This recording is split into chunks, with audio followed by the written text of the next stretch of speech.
Okay.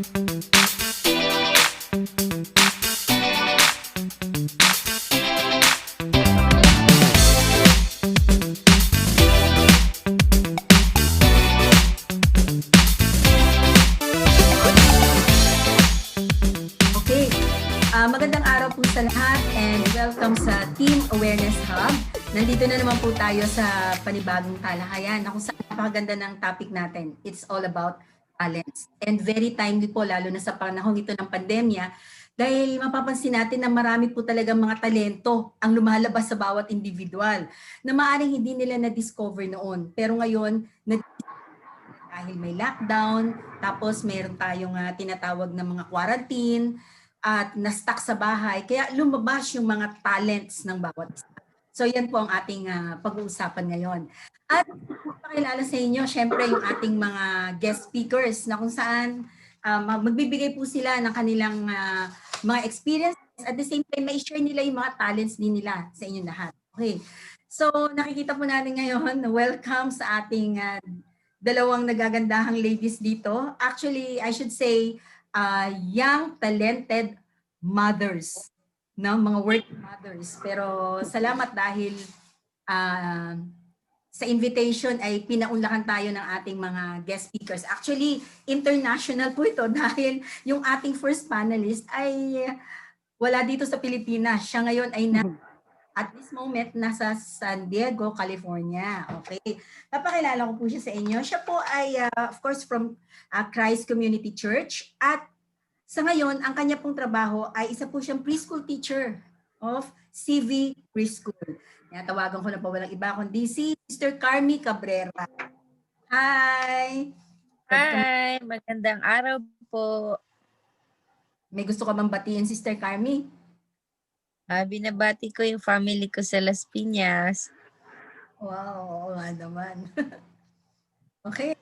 Praise the Lord. Thank you. At yung ating second panelist, nakita nyo naman ano po, siya naman po ay from Pag-asa Bible Baptist Church at isa po siyang senior processor sa AIG. Okay. Tawagan ko ngayon ang ating second panelist, walang iba kundi si Sister Salve Villarico. Hi, Sister Salve. Hi, Salve. Hello po, magandang hapon. Binabati ko rin yung pamilya ko dito sa tabi-tabi. Actually, very interesting yung topic natin. So, sisimulan na natin dahil ako, sa totoo lang, ano po, yung talent ko, na masasabi, isa sa mga talent na binigay, na na-discover ko rin, lalo na nung ako yung nag-asawa at nagkaanak, ay yung So, hindi naman ako ganun kagaling magluto, pero sabi nila medyo masarap naman din daw yung pagluluto ko. Kaya lang, napansin ko ngayong pandemic, may na-enhance yung yung skill sa pagluluto ng ice cream at saka cake. Oh yeah, home cake. At hindi lang yun. Yung gustong-gusto kong matutunan noon, palabok. At nangyari ito ngayong pandemic. So, nakikita natin na talagang this situation turns out for the good. God can. Kayang gawin ng Diyos itong sitwasyon na sa tingin natin talagang medyo hindi maganda. Pero pwede pa rin ni Lord pagandahin ito dahil na lumalabas yung mga potential ng bawat isa. Okay. So, simulan na natin. Yung unang tanong natin dito is, what is talent? Ano ba itong talent? Carly, what is talent? So, talent. In Hebrew, the word for talent is kikar and means a round disc, either silver or gold, derived from the Greek word talanton. One talent equaled 3,000 shekels. So, naririnig natin yung shekel sa Bible. So, it's money, wealth. And another term for talent is a special natural ability or aptitude, skill, the ability to do something well, expertise. Okay. So, ayun sa sinabi ni Mr. Carmi na narinig ko dun yung shekels na kasi parang ito yung money, no? And then dun sa isang ibig sabihin yung natural skill or ability. Sister Salve, what is talent? Ayan, tulad din ng sabi ni Sir Carmi, ito ay yung natural endowment of a person or natural aptitude or skills ng bawat tao. So, ayun nga, parang yun yung karamihan din ng talent na to is na by genetics, namamana. Most of the talents namamana sa magulang or kung sa mga ninuno na lumalabas sa mga sa mga apo o sa mga anak. Okay. So, ayon naman doon sa sinabi ni Sister Salve, no, maganda rin yun, no? Actually, nag-meet yung sinabi nyo, natural talents and abilities. Ito yung mga namamana. Possible yun. At maaring tayo, or sabihin natin sa mga anak natin, may mga nakikita na tayo na mga namana sa atin. At tayo rin, ng mga bata tayo, napansin na meron tayong kakayanan or ability na namana naman natin sa lola natin, sa mga lolo. Parang sabi nga ng iba, ba't doktor? Kasi it runs in the family. Tama ba yun? Doktor si nanay, tas doktor din yung Yeah. nununuan pa niya, mga puro sila. Kung teacher naman, puro naman mga teacher. So more or less ngayon nagkakaroon tayo ng idea, ano ba talaga itong talent? So dun sa mga sinabi nyo, ito ay isang natural ability. Okay, praise the Lord. Ngayon, ang second question, punta na tayo, no? Why did God give you talents? And what is the difference between talents and gifts? Simulan naman natin yan kay Sister Salve. Ayun, at yun nga, dun sa why did God give you talents and gifts? Una-una is, God wants us to bless others. Yun yung isa sa pinaka main reason kung bakit. By blessing others, dun sa talent mo, you can share, pwede mo siyang turuan. Halimbawa, marunong kang magaling ka sa music instrument, mabibless mo yung tao by teaching them or helping them, turuan sila paano mag-play ng musical instrument. Tapos pangalawa naman is, God wants us to glorify Him. Yun talaga yung pinaka, as a Christian, yun talaga yung pinaka main purpose natin is to glorify the Lord kahit ano pa yung ginagawa natin. So, yun. Amen. Okay. So, parang tulad sa Proverbs 11:25. Sige, go ahead, Sister Salve. And sa Proverbs 11:25, whoever brings blessing will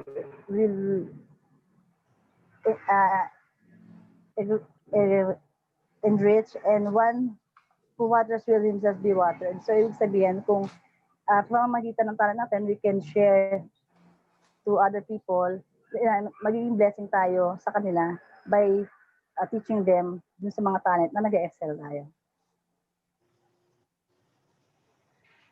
Wow. Okay na yun, Sister Salve. Okay, so napakinggan natin, no, bakit nagbigay ang Diyos ng talent, no, sa sinabi niya na para i-bless natin ang ibang tao. And true. Kaya nga tayo may mga talentong ito, siguro ito para sa atin, kundi para din ma-bless ang iba for the glory of God. Okay? Tingnan natin, Sister Carney. Why did God give talent? And what is the difference between gifts and talents? So gaya nga po ng sabi ni Ate Salve, because God wants you to be useful, to benefit others, and ultimately to glorify God, your maker. And sabi nga po sa Romans 14:7-8, for none of us lives to himself, and no one dies to himself. For if we live to the Lord, and if we die to the Lord. Therefore, whether we live or die, we are the Lord's. And sa Genesis 1:26 naman po, and God said, let us make man in our image, after our likeness, and let them have dominion over the fish of the sea and over the creation. So that means God gave us to have dominion over His creation, over all the earth. That means God wants us to work over His creation. So may kalaki po na responsibility. And ang difference naman po ng spiritual gifts, ito po ay nare-receive, at ang natural talents naman po ay namamana. That means that a person inherits a talent from their mother or father, therefore having a genetic component. Spiritual gifts, on the other hand, are received by a person once they have received salvation. It is given from the hands of the Holy Spirit according to the will of the Father. Makikita po natin yan sa 1 Corinthians 12, Mhm. 7 to 11, and also in Romans 12, 6 to 8. Sabi dito, having gifts that differ according to the grace given to us, let us use them. If prophecy, in proportion to our faith; if service, in our serving; the one who teaches, in his teaching; the one who exhorts, in his exhortation; the one who contributes, in generosity; the one who leads, with zeal; the one who does acts of mercy, with cheerfulness. Okay. So narinig natin ano maganda 'yon na gusto kong na-expound 'yon. Why did God give us talents? So binigyan tayo ng Panginoon ng talent magamit natin. Maging responsible tayo dito sa mga talents na 'to, magamit natin for the benefit of others. According nga dito sa gusto ko lang ding basahin dito sa 1 Peter 4:10, sabi dito, every even hath received the gift, even so minister the same one to another as good stewards. So gifts and talents, sabi natin, yung sinabi niyo yung difference, di ba? Yung gift, yun yung binigay. Yung talent, yun inspire mo sa mga ninuno mo, nag-run in the blood sa family, no? Ito yung natural. So marami tayong naririnig, di ba? Na sinasabi na talented siya. So pag sinabing talented pala, ito yung mga namana niya, no? Yung mga natural talents niya, natural, gaya niyan. Ang galing niya mag-drawing siguro, ganon. Magaling siyang kumanta dahil ito yung mga tinatawag na talents, natural, nanggagaling talaga sa kanya or namana niya sa kanyang sa family. Pag sinabi namang gifted, di ba meron namang ibang sinatawag na gifted? Hindi lahat kasi meron nun eh. Hindi, wala rin si nanay niya, wala rin yung kapatid niya, wala yung mga lola niya, pero siya meron. Ibig sabihin, yun ay bigay. Gift. At sa Bible nga, gaya sa sinabi ni Sister Carmi, na maraming gifts talaga na binigay ang Diyos sa atin. Amen. At maganda, magamit natin yun according sa ating mga responsibility na binigay ng Panginoon sa atin. Amen. Okay. So, next question naman. Actually, ito maganda to eh. Ito yung parable of talent sa Matthew chapter 25, 14 to 30. What are the lessons? Ano kaya ang lesson na matututunan natin? Siguro yung iba nabasa na nila rin ito. Pero kung hindi pa man, pero may lesson ito eh. Mapakinggan natin kay Sister Carmen at Sister Salve. Ano ba yung lesson nito? What are the lessons in the parable of talent in Matthew chapter 25, 14 to 30? Simulan naman natin yan kay Sister Carmi. So ang lesson po ng Parable of Talent ay 5 po ang aking naisulat. First, we are not all created with equal skills, abilities, and opportunities. Sabi nga po a man was given talents according to his own ability. So, we're all different in many ways. Pangalawa po, success only occurs when we take action. Pag wala po tayong ginawa, kahit gaano kadami ang talento natin, wala po tayong mararating. Sabi nga po ni Paul sa Thessalonica that if someone did not work, they should not eat. Sabi sa 2 Thessalonians 3:10. At sabi rin po sa Proverbs 12:11, those who work their land will have abundant food, but those who chase fantasies have no sense. Pangatlo po, God always give us everything we need to do what He has called us to do. So, sino po ba ang nagpapalakas sa atin para magawa natin ng mga bagay-bagay? Ang Panginoon po, sabi ni Pablo, I can do all things through Christ who strengthens me. Kaya po sa Parable of Talents, yung dalawa po kumilos. So, nag-gain po sila. Pero po yung huli, dahil natakot siya, he chose not to do anything. And ang ilan na po ba? Pang-apat, we will be held accountable. Sabi po sa Ephesians 2:10, Paul says we are His workmanship, created in Christ Jesus for good works. Hindi po sinabi for bad works, but for good works, which God has prepared beforehand that we should walk in them. In Romans 14:11 to 12, for it is written, as I live, says the Lord, every knee shall bow to me and every tongue shall confess to God. So then each of us will give an account of himself to God. And finally, I learned there is a reward following the Lord. In Matthew 25 verse 23, sabi ng Panginoon doon sa mga kumilos, sa mga nag-gain ng talents, his master said to him, "Well done, good and faithful servant. You have been faithful over a little. I will set you over much. Enter into the joy of your master." So meron pong kalakip na reward ang mga sumusunod sa kanya. Amen. Praise the Lord. Okay. So, napakinggan natin yung sinabi ni Sister Carmen, no? Actually, parable na to maganda dahil challenging ito. Kasi, tinan nyo nga, no? God is good. Kasi hindi niya tayo bibigyan ng hindi natin kaya. Di ba? Amen. Iba-iba yung portion ng pagbibigay Mayroong 3 sila, binigyan yung isa ng 5, yung isa 2, yung isa lang. So parang kung titingnan mo, ba't ganun? Ba't hindi pantay-pantay? Kasi alam ng Lord yung kakayanan natin. Di ba? Alam ni Lord na kung bibigyan niya ako ng 5, hindi ko kaya. Di ba? Walang babaliwala lang. Talaga wala akong magagawa. Kaya ang binigyan ni Lord yung 5, nakikita niya, kaya niya yun. 2, at yung isa. Nakakatuwa dahil, di ba, very ano nga yun tawag dito. Kasi yung 5, hindi niya ito binaliwala. Ginamit niya to, kumbaga ininvest niya at nag-gain ng 5 din. Yung 2, nag-gain din ng 5. Pero yung isa, ito yung lesson din dito na nakita ko, ayon din dito sinabi na natakot siya no? Natakot siya, kaya ibinaon niya, itinago niya. Isa na nga lang yung talent niya, tinago pa niya, di ba? Parang ganun. Kaya binigyan siya ng isa, kasi yun lang yung kaya niya. Tapos hindi pa niya ginamit for the glory of God, no? Kaya, maganda talaga itong about talents. Sister Salve, ano ang masasabi mo dito? Anong lessons ang matututunan natin dito? Anong natutunan mo rito? Ayan, ang sa akin naman, yung lesson ng Parable of Talents sa akin is una, bali 4 lang naman siya. Ang unang-una is, we must acknowledge that our talents comes from God. Amen. Baga, lahat naman ng talent, kahit na strength or gift, talagang galing talaga sa Lord yon. Pangalawa, God expects us to grow on what talents He gave us.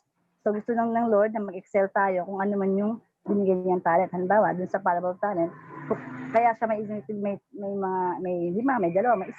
Kasi pagka ginamit mo yon, ibibigyan ka pa ng Lord ng mas marami pang talent, lalo na kung gagamitin mo siya sa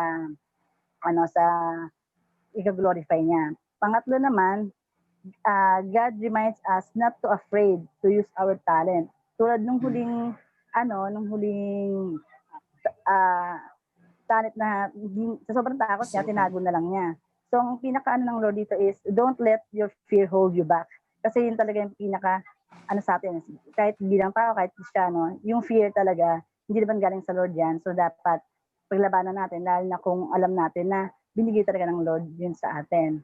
Tapos, tulad dun sinabi sa 1 Timothy 4:14, sabi doon is, do not regret the gift you have, which was given by prophecy when the council of elders laid their hands on you. So, ibig sabihin, kung ano yung binigay ng Lord sa'yo, gamitin mo. Para, kumbaga, hindi naman niya ibibigay sa'yo yan na parang wala lang. So, may mga dahilan yan kung bakit binibigay sa'yo ng Lord yung talent na yun. So, at gusto niya, gamitin mo siya para ma-excel ka. Tapos, yung pinakahuli is, do not compare yourself to others. Kasi nga, God gave us a different talents and according to our abilities. Hindi lang siya, tulad nung sinabi ni Sir Carmi, talagang binigay talaga ng Lord yun, hindi para dekorasyon lang kasi kahit anong galing mo sa lahat ng bagay, kung ititenga mo siya or hindi mo siya gagamitin, walang mangyayari. So, useless lang yung talent na meron ka. So, ang gusto ng Lord is gamitin mo siya para mag-prosper at mag-grow yung talent na ibinigay niya sa iyo. Amen. Okay, very well said yung mga sinabi nyo. Actually, meron nga ako nabasa. At saka iba ito ginagawa nila. Then nakita nila na very talented sila. Ginagamit nila ito to earn money. So para sa kanila, kaya taliwas yung natin, di ba, yung dito sa Bible. Kasi sila ginagamit nila yung talent for their gain. To earn money. Pero kung titignan nila talaga, kung bakit binigay talaga pala ng Lord, kasi gaya nga ng sinabi Mr. Salve, lahat ng talents natin, lahat yan, kay talents man yan or gift, kay yan ay natural or given, yan ay galing. Kaya wala tayong pwedeng sabihin, akin to. Pero yung iba, pinagkakakitaan niya Pero kung tutusin, para mag-grow pala talaga yung mga talents na yan, is gamitin natin to glorify God and then for the benefits of others. Parang ganito rin, tingnan nyo kung tama ibig ko sabihin, ako may talent ako, pwede kong gamitin to benefit you. Kayo rin may talent, pwede nyo rin gamitin yan to benefit me or to benefit one another, di ba? Parang hindi kanya-kanya ito. Kasi we have one God. So parang ang gusto ng Lord, magamit yung mga talents na binigay niya for His glory and then for the benefit of all. Magamit sa benefit, sa kanya-kanyang benepisyo. Wow, nakakatuwa. Talagang very timely talaga itong natin eh. Tsaka nabanggit natin kanina, balikan bago tayo pumunta dito sa pang-apat na, no? Tama ba? Pang-apat na question, no? Mabilis yung ating talakayan, pero mabigat. Malaman. Yun dun sa nabanggit nyo na, di ba, God has given us, yung between talents and gifts. So, makita natin na may mga talents talaga. Meron bang walang talent? Ito wala to sa question ko, pero pumasok lang ngayon. Meron tao, pwede niya sabihin, walang nagsabog ng katalinuhan ang Diyos. Di ba yung mga naririnig natin mula sa langit, wala man lang napunta sa pamilya natin. Nagsabog ng ganitong talento ang Diyos, wala man lang napunta. Meron bang taong sabihin natin na talagang wala siyang talent? Meron kayang ganon? Sister Salve? So sa opinion ko, parang wala naman kasi 'di ba, lahat tayo ginawa ng Lord. So alam niya yung kakayahan natin. So siguro yung iba hindi lang masyadong aware, hindi sila sensitive na yun yung kanilang talent. Kasi minsan kasi ang tao kasi is when you say talent, ang nasa isip nila is singing, dancing, yung mga ganong mga klase ng talent. Hindi nila alam na behind that napakarami pang talent na meron tayo na hindi lang tayo sensitive na ay talent pala to. So, hindi lang alam ng iba dahil hindi nga sila sensitive. Ayan. So, maaaring nga ganun, Nakakala niya wala siyang talent. Yung palang galing-galing pala niya. Meron siyang mga tinatawag nilang hidden talent. Mamaya malalaman natin kung paano naman lalabas yung mga hidden talents na yan, no? Kaya antabay lang tayo. Sister Carmi, ikaw, meron kayang taong talento? Para po sa akin, wala. Kasi sabi nga sa Bible, we are created in His own image. So kung ang Diyos ang gumawa sa atin, kaya niya rin tayong bigyan ng mga abilities, Amen. talents. Dahil talented si Lord, di ba? Yes. Amen. Praise the Lord. Okay. So, makita natin na talagang talagang merong talent. Hindi pwedeng wala kang talent. At minsan sa mga malilit na bata, posible na kahit bata pa lang nakikita mo na may talent siya, di ba? Kaya siguro hindi nila napapansin. Pero dapat pala pansinin natin yun dahil bigay ng Diyos yun eh. Di ba parang taken for granted lang. Kaya hindi na lumalag, hindi nag-grow, no? So ngayon, mapapakinggan naman natin ano ba itong mga iba't ibang klase ng talents para naman mapakinggan nila, malaman nila na ay, talent pala ito. No? Gaya ng sanabi ni Sister Salvi kanina, akala nila ang talent sa singing, dancing, pero hindi. Every day is an exposure of talents. So, pakinggan naman natin si Sister Salvi. What are some list of talents or abilities? No po? Kaya ba makinig tayo dahil may talent ka, hindi pwedeng wala. What are some list of abilities or talents? At mamaya kasunod, yung what is your greatest or strongest ability? Sister Salvi. What are the list of talents and abilities? Sa akin naman, ang mga list of talents na aware ako is yung unang-una is cooking. Actually, yung cooking is, bata pa lang ako, siguro dahil magaling yung mama ko magluto. So, na-adapt ko siya dahil palagi ako nanonood. Pangalawa naman is yung listening and understanding to others. Kasi dati, hindi ko talaga alam na ay talent pala to. Kasi nga, makikinig ka lang naman eh. Pero hindi naman lahat ng bagay na makikinig ka lang is parang nanonood ka o nakikinig ka ng music. Hindi yan. So, ang dito is yung paano ka mag-share ng salita ng Diyos o kahit ng mga thoughts sa isang tao o sa kaibigan mo. Tapos yung listening is yung hindi lahat ng tao is marunong makinig. Di ba? Parang is talent din yung nakikinig ka sa problema ng iba na hindi mo naman kailangan ng magbigay ng payo is ang kailangan lang nila is makinig ka. So, yun. Tapos pangatlo naman is yung ability to deal with failure or problem, which is para sa akin, ito is hindi lahat talaga is kaya to. Kaya may mga tao na suicide kasi hindi naman talaga ganun kadali. Lalo na kung sobrang bigat ng problema ang dinadala mo. So sa ating bilang Kristiyano is siguro dahil meron tayong Kristo, kaya kahit napakahirap ng sitwasyon, baga bumabangon tayo dahil alam natin na yung mga pangako ni Lord is kasama natin. Tapos yung pangatlo is yung teaching. Actually, nung dati, mahilig lang ako sa mga bata. Pero hindi talaga ko alam na marunong ako magturo. Nalaman ko lang siya is nung na-develop na din siya nung nagtuturo na ako sa Daily Vacation Bible School. Tapos ang in-handle ko is yung mga children 1, which is 7 to 9 years old. Sobrang kukulit nila. Pero since yung mahilig ako sa bata, so na-ano siya, na-grow siya mas lalo. Mas lalo kong nakilala yung sarili ko na kaya ko pala mag-handle ng mga bata. Though hindi lahat ng tao kayang mag-handle ng bata. Minsan nga kahit magulang na nga sila, hindi pa rin nila kayang handle yung mga chikiting nila, di ba? So yun, isa yun sa talent. Tapos yung itong pangatlo, yung pang-lima ko is yung adaptability. Dati rin hindi ako aware na adaptability pala is talent. Kasi nung kahit ngayon, kahit saan ako napupunta, hindi lahat ng tao is kayang makisama. Iba yung makisama sa makisama ka. Pero ibig sabihin, yung makikisama ka na hindi, parang wala silang masasabi sa'yo na hindi maganda, tapos nabibless sila sa'yo, yung parang ganon.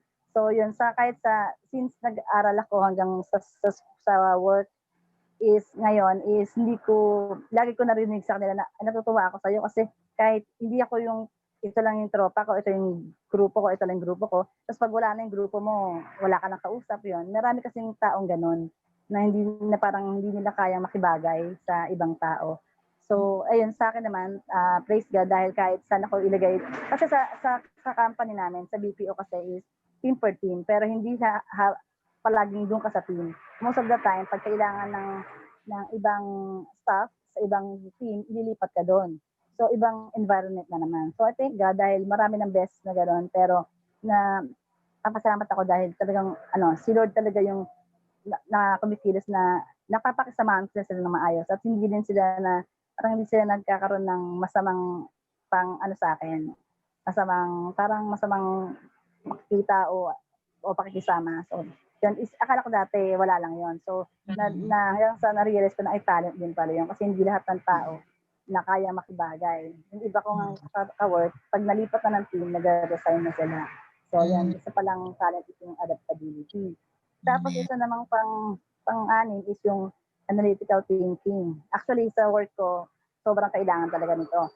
So, hindi lang siya, pag sabi yung analytical is mathematics, hindi lang siya ganon. So, talagang kahit sa lahat sa work namin kasi, halo mathematics, yung problem solving. So lahat yon is, thank God na aware ako na talagang isa yun sa mga talent ko. Kasi hindi, sa trabaho ko, sa team ko, hindi lahat is pumapasa dun sa team namin na yun dahil sobrang hirap talaga. Yung iba talaga halos mag-give up na. So yon yung analytical thinking hindi lang sa trabaho, kahit sa daily routine sa buhay natin. And yung last is yung ability to make friends. Dati rin wala akong alam na kahit sino na lang friends mo, hindi pala yung ganun. So hindi lahat kaya makipagkaibigan at hindi lahat nagiging kaibigan mo.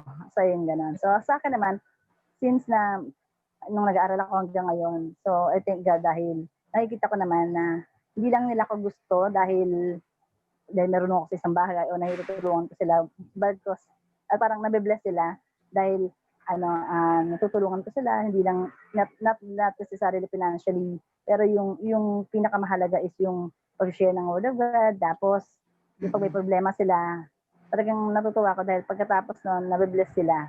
So alam ko yon is God use me sa talent na yun. So ayun lang siya. Madami pa actually kasi wala ng oras. Wow, ang daming mga talents to, no? Pero nakakatuwa, no? Sabi kasi, so ito yung mga common na naisulat natin na talents ni sabi, yung cooking, yun syempre, no? Listening. Pero ito yung nakita ko, no? Listening to others. Wow. Kasi iba akala nila, yung listening to others hindi talent. Pero di ba meron iba listening to others? Yung laging nakikinig at chismis. Meron, hindi naman yun, ano? Ibig sabihin, yung listening to understanding others ay talent. Oo naman, di ba? Hindi lahat kasi may panahon para makinig. Actually, totoo yun eh. Meron din siguro mga nakaraang panahon, may nagbanggit din na nagpasalamat siya dahil meron kang panahon makinig. Imagine, bless sila. Kasi may oras ka para makinig. Yung iba ayaw makinig, ulit-ulit yan eh. Pero hindi eh. Yung ability yun eh, na ikaw ay matyagang makinig sa pangailangan o sa mga problema o sabihin natin sa kwento na kahit pa ulit-ulit, pero nagiging blessing ka dahil meron kang tiyaga na makinig sa kanila. So talent yun. Ganda yun, Sister Salve, no? And then, ability to make friends. No, ability to deal with problems, o yan. Pero yung ability to make friends, so yan, kasi bakala nila hindi naman talent yung pala kaibigan. Pero talent pala yun. Kaya yung mga nakikinig sa atin na talagang friendly, mag-excel ka dyan dahil talent din pala yun, no? Na binigay ni Lord. Dahil hindi nga lahat ay pala kaibigan. Lalo na yung iba, ayaw nilang makipagkaibigan. Solo flight ba tawag doon? Introvert. Pero yung yung making friends with others, no? Hindi ka namimili kay mayaman, kay nasa middle, kay nasa lower class. So wala kang pinipili. Isang talent yun pagiging palakaibigan. Okay. So we will pause for a while, no? Babalik kayo for the next